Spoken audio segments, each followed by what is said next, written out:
Hello everybody, welcome back to HardReset.Info channel. In today's video, I'll show you the quick guide to using the flashlight on your iPhone 17.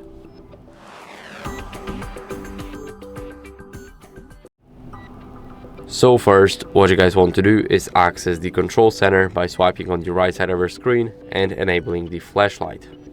Now I'll turn the light off, and as you guys can see, there's a very noticeable difference. You probably don't see the screen that well, but as you guys can see, here we can easily manage it by our dynamic island. So here we can change the direction of it. As you guys can see, we can change it. We can change how strong we want it to be. And also here we can manage the light brightness.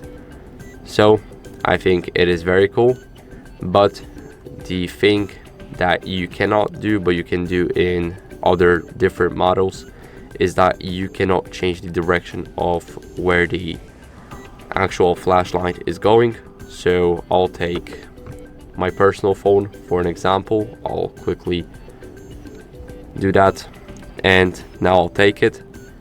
As you guys can see, I am able to actually manage where everything's going. So as you guys can see here, we have it, we can change it, but you are not able to do that on the iPhone 17. So this is definitely the only minus, but still you can manage it like that, and I think this is amazing. So that's basically it for the video. I hope it was helpful. If it was, then leave a like, subscription and a comment, and I'll see you in the next one. Bye.